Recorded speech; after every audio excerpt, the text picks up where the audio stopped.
नमस्कार, हम प्रतिमा चौधरी। दोपहर 3 बजे के भोजपुरी समाचार में स्वागत बा। सबसे पहले प्रमुख समाचार। प्रतिनिधि सभा के आज के बैठक शुरू। प्रधानमंत्री ओली से लोक सेवा आयोग आ राष्ट्रीय मानवाधिकार आयोग के वार्षिक प्रतिवेदन पेश होगी। रूपंदेही के सियारी गांव पालिका के परशुराम की जमीन उनकरे भतीजा द्वारा कब्जा, जग्गा नाम में करावेला वड़ाध्यक्ष आ मालपोत कर्मचारी के मिली भगत। आज सोना के दाम 500 रुपया से घटल। बाजार में सोना प्रति तोला 86,700 रुपया में कारोबार हो रहा।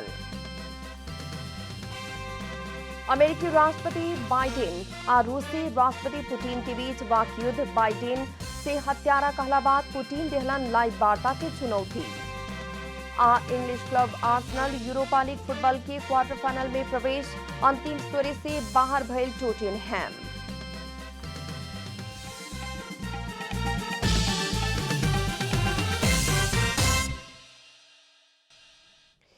अब पूरा समाचार। प्रतिनिधि सभा की बैठक शुरू भइल बा। आज के बैठक में सभामुख से प्रतिनिधि सभा नियमावली 2075 के नियम 210 के उपनियम 4 बमोजिम सदस्य सबसे प्राप्त अनुपस्थिति के सूचना सब स्वीकृति खातिर प्रस्तुत करे के कार्यक्रम बाटे। वही लेखा प्रधानमंत्री केपी शर्मा ओली द्वारा लोक सेवा आयोग आ राष्ट्रीय मानवाधिकार आयोग के वार्षिक प्रतिवेदन पेश करे के संभावित कार्यसूची बाटे। राष्ट्रीय सभा के पूर्व सदस्य तथा संविधान सभा सदस्य अशोक कोइराला के निधन में शोक प्रस्ताव पारित करे के संभावित कार्यसूची भी संसद सचिवालय तय कैले बा। अशोक कोइराला के 71 बरस के उम्र में 2077 चैत 4 गते निधन भइल रहे। 7वां अधिवेशन के चौथा बैठक तक सरकार से संसद के बिजनेस ना देहल कहत सरकार के शिकायत हो रहल बा। रूपंदेही के मायादेवी गांव पालिका वार्ड नंबर 2 में रहे वाला एक व्यक्ति के सियारी गांव पालिका में रहल जमीन जाल झेर करके बिक्री कैल खुलासा भइल बा। स्थानीयता के सहयोग में अपने काका के बेटा आ गांव पालिका अध्यक्ष के भतीजा मिलके करोड़ों की जमीन अपना नाम में करौले बाटे लोग। रूपंदेही के मायादेवी गाउँपालिका वार्ड नंबर 2 के परशुराम अहिर यादव विक्रम सम्वत 2049 साल में काका संगे अंश दावी कैले रहलन। परशुराम के बाबू 4 भाई बाटे लोग। छोटे उम्र में उनकर बाबू माई के मृत्यु भइल रहे। अंश बंडा कैला पर बाकी 3 जने भाई जमीन बढ़लक, लेकिन परशुराम के ना देहलक। उस समय काका भोला यादव परशुराम अंशियार ना भइल बतौले रहलन। ओकरा बाद रिश्तेदार के सहयोग में परशुराम जिला अदालत रूपंदेही में मुद्दा दायर कैले रहलन। विक्रम सम्वत 2055 साल में अदालत उनकर पक्ष में फैसला कैलक। ओकरा बाद बराबरी अंश उहाँ के मिलल। ब्याङ्कको भाउचर हेर्दाखेरि नक्कली जस्तो लागिरहेछ। त्यसमा पैसा छैन होला। यिनीहरूले 1 करोडको भाउचर पेश गरेछन्। 1 करोडको भाउचरमा त्यहाँ छानबिन गर्दाखेरि ब्याङ्कले हामी केही बेरलाई सूचना दिए छैन। तर अब हजुरहरूले सहयोग गरिदिनु पर्यो, त्यसको लागि म त्यहाँ निवेदन गर्दैछु। पहिले से ही जमीन हडपे के दाव में रहल काका भोला नागरिकता दीदी लगे रहल कह के माघ 6 गते परशुराम के नया नागरिकता बना देहलन। मायादेवी गाउँपालिका 2 स्थायी ठेगाना भइला पर भी नया नागरिकता में सियारी गाउँपालिका 3 कह के जारी भइल बा। काका के छोट बेटा जोगिंदर यादव सियारी गाउँपालिका वार्ड नंबर 3 के अध्यक्ष सिघन यादव के दामाद हवन। दामाद के नाम में 13 कट्ठा 7 धुर जमीन ल्यावे खातिर सब कागजात वडा अध्यक्ष घिसन मिला देहलन। वहाँ को काका भोला यादव अब संयोग बस भोला यादव मेरो सम्धी हुनुहुन्छ। अब यही कुरालाई कसैले सम्बन्धित भएको नाताले घिसनले अनियमितता गर्यो, भ्रष्टाचार गर्यो भन्ने यदि कसैले सोच्छ भने कानुन नियमले मिले छैन भने माथि कानुन पनि छ। बीतल माघ 22 गते परशुराम के सब जमीन जोगिंदर औरी चुरामनी के नाम में गइल बा। जमीन के 4 किला बनावला पर गाउँपालिका अध्यक्ष अयोध्या थारू के भतीजा चुरामनी वडा अध्यक्ष रामकिशुन थारू के हस्ताक्षर कृत्य कैले बारन। तेरे तो मार्फत कार्यालयमा दिएका चाहिँ सादा साइन नभएको पेपर मैले देखाएँ, तर त्यो साइन मेरो होइन। म साइन गरेकै छैन। यदि कृत्य गरेछन् भने उले पनि कारबाही गर्नुस्। परशुराम के सब संपत्ति शेष बाद भान्जा बलराम यादव के नाम में बकस पत्र भइल रहे। ओकरा के बदर करा के जोगिंदर औरी चुरामनी जमीन अपन नाम में करैले रहे लोग। बौद्धिक अपाङ्गता भइल व्यक्ति के जगह किनबेच भइला से गाउँपालिका मालपुत लगायत कार्यालय परिवार के अन्य सदस्य सब स्थानीय केहू के राय नहीं खेलेहल गई। रूपंदेही से प्रतीक पौडेल की रिपोर्ट। नेपाल यातायात व्यवसायी राष्ट्रिय महासंघ वैकल्पिक व्यवस्था न होखे तक खातिर 20 बरस अवधि पुगल सार्वजनिक साधन सबके म्याद थप करके संचालन की अनुमति देवे के मांग कैले बा। भौतिक पूर्वाधार तथा यातायात मंत्री बसंत नेमवांग के ज्ञापन पत्र बुझावत महासंघ वैकल्पिक व्यवस्था न होखे तक खातिर 20 बरस के अवधि पुग भी अभी तक संचालन हो रहल सवारी साधन सबके म्याद थप करके संचालन कर देवेला अनुरोध कैला खा। प्राविधिक चेक जांच के आधार में संचालन व्यवस्था कर देवेला महासंघ के मांग बाटे। महासंघ 20 बरस के सवारी साधन सब विस्थापित होगी त नया सवारी साधन खातिर 100% भन्सार छूट करेला मांग समेत कैले बा।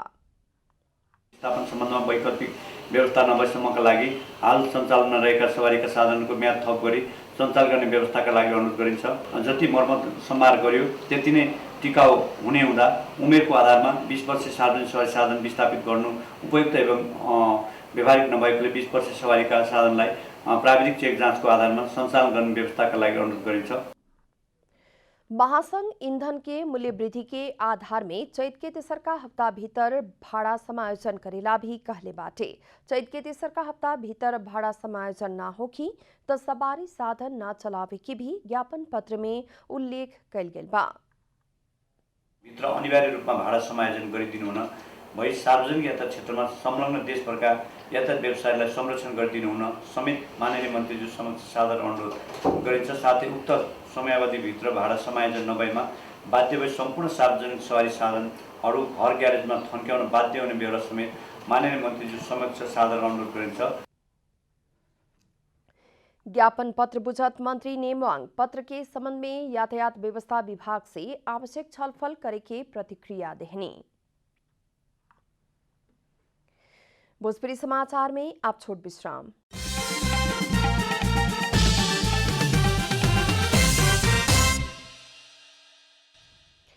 भोजपुरी समाचार में अब बाकी समाचार। सप्तरी के अग्निसार कृष्णा सवरण गाउँपालिका स्थित कृषि फार्म में आगलागी भइला बाद 20 को गाय के जर के मृत्यु भइल बा। आगलागी के बाद 30 को गाय भुला रहल बा। गाउँपालिका के वार्ड नंबर 5 स्थित कृष्णाराम बहुउद्देशीय कृषि फार्म में काल्हु रात विद्युत शॉर्ट होके आगलागी भइल प्रहरी जानकारी दिले बा। आगलागी से उ फार्म में पालल गईल 60 मध्ये 20 को गाय के जर के मृत्यु भइल बा। 10 को गाय घायल भइल आ 30 को भुला रहल फार्म के संचालक मनोज कुमार शाह जानकारी दिले बानी। अचानक विद्युत शॉर्ट होके आगे लागल संचालक मनोज के कहना बाटे। आगलागी से फार्म के घर सहित गाय के खियावे के अन्नपात समेत जरला बाद 50 लाख से बेसी के नुकसानी भइल बा। आगे भुतावे के क्रम में फार्म के दोसर का संचालक दीनानाथ शाह घायल भइल बाड़न। बर्दिया के खाता जैविक मार्ग क्षेत्र में कुछ महीना से नरभक्षी बाघ के नियंत्रण में लिहल गईल बा। बाघ के मधुबन नगरपालिका वार्ड नंबर 3 स्थित गौरी महिला सामुदायिक वन क्षेत्र से नियंत्रण में लिहल डिवीजन वन कार्यालय बर्दिया जानकारी दिले बा। डिवीजन वन कार्यालय बर्दिया के सूचना अधिकारी दोर्ण राज शर्मा के मुताबिक बाघ के डार्ट प्रविधि के प्रयोग से नियंत्रण में लेके बाघ के राष्ट्रीय निकुंज के बाघ उद्धार गृह में राखल गईल बा। आदमी आ पशु चौपाया के आक्रमण करते आयल बाघ के डिवीजन वन कार्यालय बर्दिया राष्ट्रीय निकुंज राष्ट्रीय प्रकृति संरक्षण कोष में कार्यरत प्राविधिक एवं सशस्त्र आ नेपाल प्रहरी के टोली नियंत्रण में लेले बाटे। नरभक्षी बाघ नियंत्रण खातिर डिवीजन वन कार्यालय प्रयास करते आत रहे। खाता जैविक मार्ग क्षेत्र में ही बाघ के आक्रमण से इस साल 5 जने के मृत्यु हो चुकल बा। इस संग ही बर्दिया राष्ट्रीय निकुंज अभी तक 2 गो बाघ नियंत्रण में लेले बाटे। अब आर्थिक समाचार। आर्थिक समाचार के साथ में अर्घाखाँची ओपीसी सिमेन्ट सबैभन्दा स्तरीय सिमेन्ट।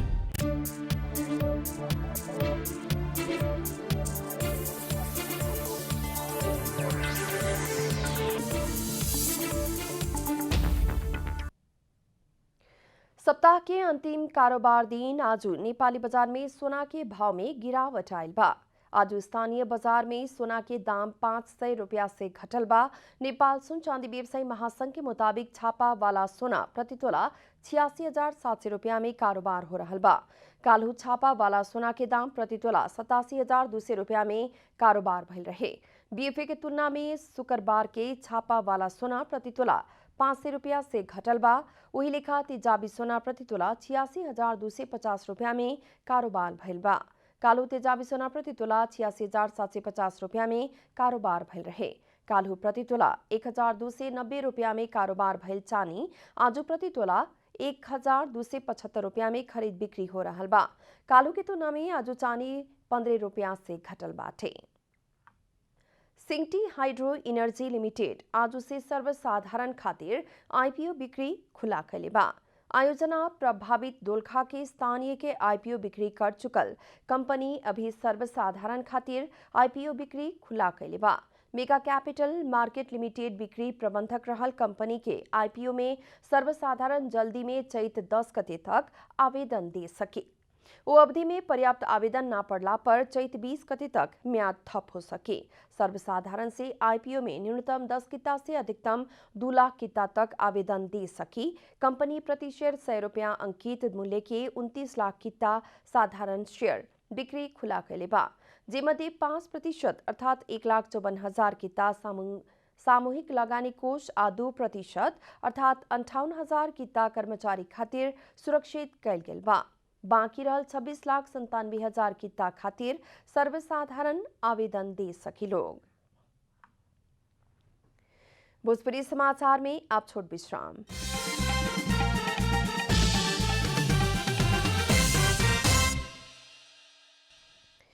भोजपुरी समाचार में अब अंतर्राष्ट्रीय समाचार।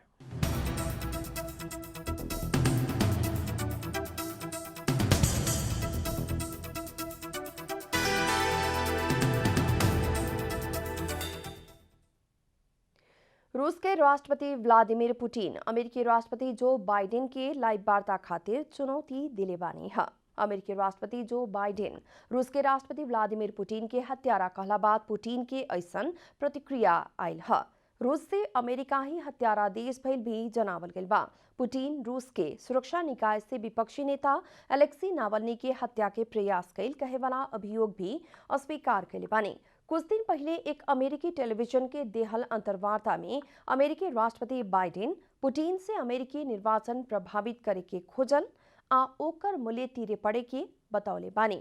अमेरिकी गुप्तचर निकाय द्वारा तैयार कैल गेल रिपोर्ट में रूस से तत्कालीन अमेरिकी राष्ट्रपति डोनाल्ड ट्रंप के पक्ष में परिणाम लियावेला अमेरिकी चुनाव प्रभावित करे के खोजल उल्लेख कैल गेल बा। यूरोपियन देश सब ऑक्सफोर्ड एस्ट्राजेनेका के कोविड-19 खोप फेरू लगावे के शुरू कैले बा। इससे पहले 13 यूरोपियन देश सब ऑक्सफोर्ड एस्ट्राजेनेका कोविड-19 खोप के कारण ब्लड कल्ट की समस्या भइल कहत ओ खोप प्रयोग स्थगन कैले रहे। यूरोप के 13 देश से खोप के प्रयोग के स्थगन कैल कारण यूरोपियन मेडिसिन एजेंसी EMA के खोप के सुरक्षा के लेके फेरू समीक्षा कैले रहे। EMA द्वारा ब्लड कल्ट के समस्या आ खोप बीच कौनो संबंध ना रहल जनावल गइल बा। EMA के रिपोर्ट के बाद जर्मनी, फ्रांस, इटली आ स्पेन द्वारा ऑक्सफोर्ड एस्ट्राजेनेका कोविड-19 खोप के फेरू प्रयोग शुरू कैल गेल बा। अब खेलकूद समाचार।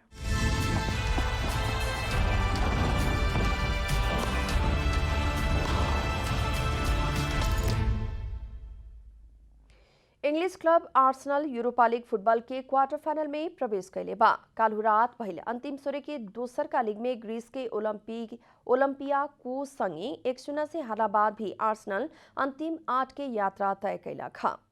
घरेलू मैदान में हार के बावजूद आर्सेनल समग्र में 3-2 के जीत सहित अंतिम 8 में पुगल बा। पहिल का लीग में आर्सेनल 3-1 गोल से जीतल रहे। उन्हें इंग्लिश क्लब टोटेनहैम अंतिम सूर्य से ही बाहर भइल बा। दोसर का लीग में क्रोएशिया के डायनामो जाग्रेब संगे 3-0 से हारला बाद टोटेनहैम समग्र में 3-2 के हार के साथ बाहर भइल बा। अंत में प्रमुख समाचार फिर एक बेर। प्रतिनिधि सभा के आज के बैठक शुरू। प्रधानमंत्री ओली से लोक सेवा आयोग और राष्ट्रीय मानवाधिकार आयोग के वार्षिक प्रतिवेदन पेश होगी। रूपंदेही के सियारी गांव पालिका के परशुराम की जमीन उनकरे भतीजा द्वारा कब्जा। जग्गा नाम में करावेला वार्ड अध्यक्ष और मालपोत कर्मचारी के मिली भगत। आज सोना के दाम 500 रुपया से घटल। बाजार में सोना प्रति तोला 86,700 रुपया में कारोबार हो रहा। अमेरिकी राष्ट्रपति बाइडेन और रूसी राष्ट्रपति पुतिन के बीच वाकयुद्ध। बाइडेन से हत्यारा कहला बाद पुतिन देहलन लाइव वार्ता की चुनौती। English club Arsenal Europa league football के क्वार्टर फाइनल में प्रवेश। अंतिम सूर्य से बाहर भइल टोटेनहैम।